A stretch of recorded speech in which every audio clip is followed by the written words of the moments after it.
Hey, salut tout le monde, aujourd'hui nouvelle vidéo tuto, ça faisait longtemps, c'est la numéro 4. Parce qu'il y a beaucoup de choses qui sont revenues sur comment payer à l'étranger sur mon Discord. Il y a souvent les mêmes questions qui sont revenues alors que j'avais déjà fait un tuto là-dessus pour économiser des euros. Alors ça peut être quelques 1 ou 2 euros, mais ça peut être aussi 20 euros. Moi, à l'année, ça m'a rapporté quand même pas mal d'économies, donc je vous conseille de suivre ce tuto attentivement. Alors, je vous rappelle que j'ai déjà fait les tutos, hein. Il y en a eu 3. Le premier, c'est quoi une statue en résine, comment ça fonctionne, ce milieu, etc. Donc, n'hésitez pas à aller voir. Surtout si vous êtes débutant dans le milieu, il faut faire très attention. Le second, c'est où acheter vos statues en résine, donc ça peut être très intéressant aussi. Et le troisième, c'est un peu la liste du matos, donc que ce soit la colle, comment nettoyer vos résines, etc. Et là, du coup, on va voir comment payer moins cher quand vous achetez en dehors de l'Union Européenne. Alors en fait, moi, c'est une question que je me suis posée, ça fait maintenant, je pense, 6 mois que je m'en sers, c'est plutôt récent, mais c'est vrai qu'avant, je paye tout par PayPal, moi, à l'étranger, que ce soit sur FNC Store, que ce soit sur Sideshow, que ce soit sur Pure Arts, que c'était sur Prime One Studio, c'est vraiment tous les sites, hein, américains, japonais, asiatiques, chinois, enfin, ça va marcher vraiment pour tous, sauf l'Union Européenne, bien sûr, parce que là, ce sera dans l'euro, donc vous n'aurez pas de change à payer. Alors pourquoi je vous dis ça? Parce qu'imaginez, là, vous achetez votre statue sur Sideshow ou sur FNC Store, vous la prenez, voilà, c'est 200 $, vous la mettez au panier et vous arrivez au moment du paiement. Soit vous payez par carte bleue, donc votre carte bleue française ou internationale, bon bref, qu'importe. Soit vous payez par PayPal qui est lié soit à votre compte bancaire directement, soit à votre carte bleue. Du coup, le site où vous allez payer n'accepte pas l'euro, donc il va y avoir un convertisseur qui va se faire automatiquement, donc convertir vos euros en dollars. Et du coup, là, vous avez 3 options pour payer. La troisième que j'ai toujours utilisée avant cette technique, donc malheureusement pendant 2 ans j'ai payé plus cher. Donc, convertisseur de devises de PayPal, donc on le retrouve sur PayPal directement quand vous voyez l'argent, il faut aller dans le solde, etc. Vous pouvez voir combien ça fait. 1 euro, alors c'est au jour d'aujourd'hui que je parle, attention, là on est le 27 juin 2023, c'est à ce jour-là, qu'importe, hein, le tuto sera vrai pour toujours, vous allez voir pourquoi. Là on est 1 euro égale 1,06 $. Donc sur les 500 $, vous allez en payer 470 euros, j'en sais rien. Si je vais sur Google, je fais un convertisseur classique sans pas sur PayPal du coup, 1 euro égale 1,09 $. On voit qu'il y a 3 centimes de plus, donc c'est déjà plus intéressant parce que vous allez devoir payer moins en euros pour plus de dollars. Donc là, je sais pas si l'autre c'était 470 euros, peut-être que là, ce sera 465. Donc du coup, commence à devenir un peu intéressant. Vous comprenez pourquoi je commence à faire ça. Du coup, vous allez me dire pourquoi payer avec le convertisseur PayPal. Déjà, vous n'avez pas le choix. c'est comme ça par défaut. En fait, le taux de change sur PayPal est majoré d'environ 3% à peu près, hein. Donc ça peut faire un peu mal.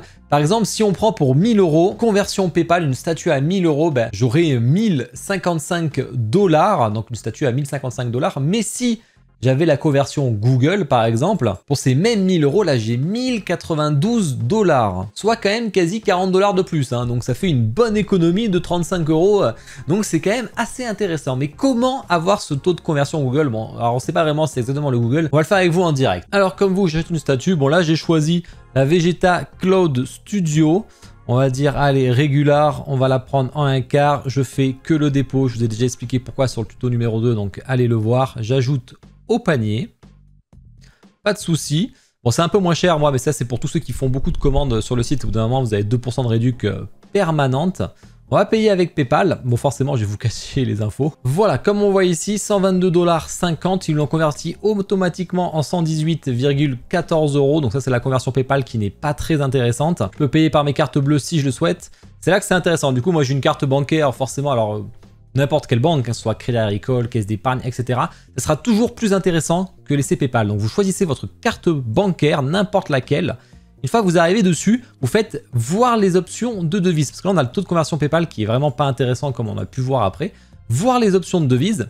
Et là, vous pouvez choisir soit en euros, soit en USD. Si vous faites en USD, l'émetteur de votre carte déterminera le taux de conversion de devises et les commissions facturées. C'est-à-dire que du coup, vous allez payer moins cher. Par contre, vous ne saurez pas exactement comment vous payez tant que ça n'apparaîtra pas sur votre relevé bancaire sur votre site. Donc, il va falloir attendre quelques jours, le temps que l'opération apparaisse. Mais au moins, c'est vrai qu'au lieu de payer 118 et quelques, donc là, je fais payer en dollars. Hop, il faut que je fasse gaffe quand même que je valide pas la commande quand même. Donc vous voyez là, je paye 122,50 $. Donc pour l'instant, je sais pas combien ça fera, mais ça sera plus intéressant que la conversion PayPal, c'est quasi sûr, sauf si vous avez une certaine banque que je vous listerai après. Et donc là, j'y serai gagnant, ce sera moins cher. Le problème de cette méthode, et celle pourquoi je ne vais pas l'utiliser, c'est parce qu'il y a des frais bancaires d'opération hors Union Européenne. Alors c'est pas toujours le cas, c'est pas chez toutes les banques, hein. Moi j'étais au Crédit Agricole, c'était le cas, donc je me prenais 2% de frais.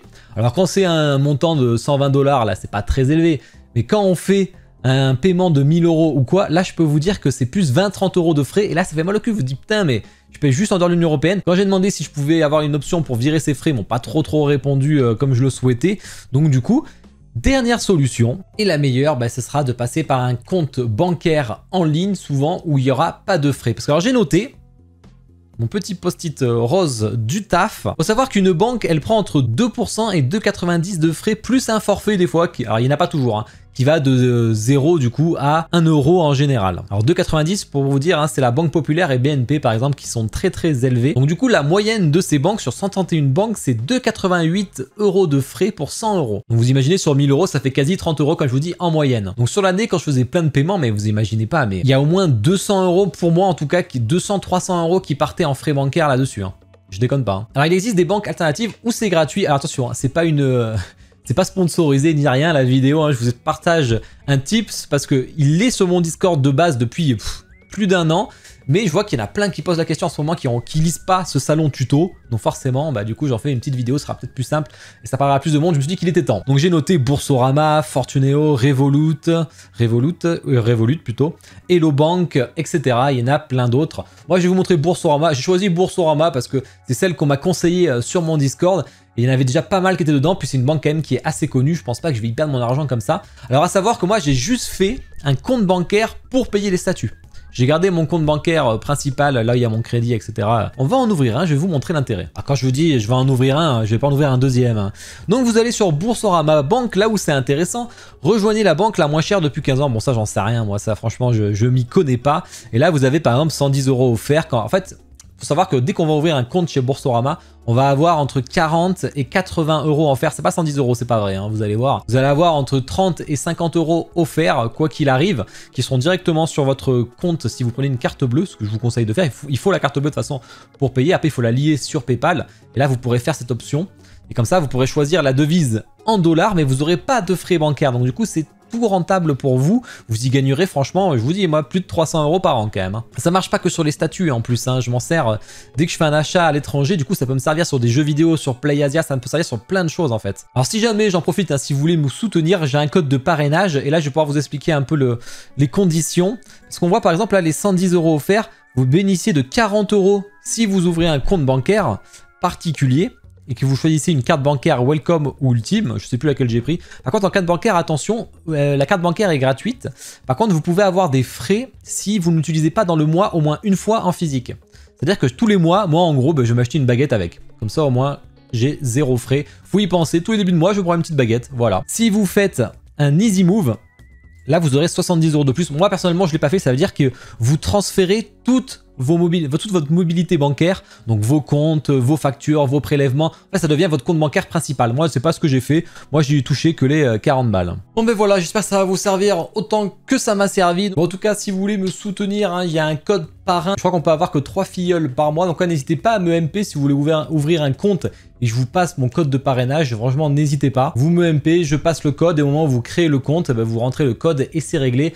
Ça peut me soutenir, donc vraiment merci beaucoup à ceux qui le feront, puis vous aurez en plus un bonus plus important, parce que là j'ai regardé, si c'était aujourd'hui, là au moment où je vous parle, il y avait quand même 170 € pour le filleul, donc je crois que c'est 80 € pour vous, et le reste que c'est si vous transférez tous vos comptes, hein. Et moi je touchais je crois 40 € ou 50 €, donc c'est vraiment assez intéressant, des deux côtés bien entendu. Après ça bouge, parce que là c'est jusqu'à 17 h, après ce sera une autre offre à ce moment-là. N'hésitez pas à me MP sur mes réseaux, hein, que ce soit Twitter, Instagram, Facebook, Discord, et je vous remercie. Donc je récapitule vite fait. Donc vous avez 3 options. La première, vous payez par votre compte PayPal et vous faites un peu entuber petit à petit. Soit vous payez par votre carte bancaire d'une banque que vous aurez, mais où vous aurez des frais malheureusement dans les 90% des cas. Soit vous ouvrez un compte où vous avez déjà un compte avec une banque gratuite de ce style. Et là, du coup, vous économisez un maximum. Donc ça peut être intéressant si vous commandez beaucoup à l'étranger. Et si vous avez la flemme de m'MP mais que vous voulez quand même utiliser le code, je vous le mets dans la description, le code parrain avec mon nom et nom prénom, parce qu'il faut remplir tout ça au moment où vous créez votre compte. J'espère que le tuto sera utile comme il m'a été, en tout cas à moi, utile l'année dernière, parce que je pense que j'ai économisé pas mal depuis. Puis n'hésitez pas à me dire en commentaire un peu si vous utilisez cette méthode, si vous l'avez jamais utilisée, si ça vous intéresse ou pas. Et ben voilà. Je compte sur vous pour liker la vidéo, bien entendu, vous abonner si ce n'est pas déjà fait pour toujours plus de tutos. C'était intéressant d'en refaire un, ça faisait longtemps. Puis je vous souhaite une bonne journée, bonne soirée. Ciao.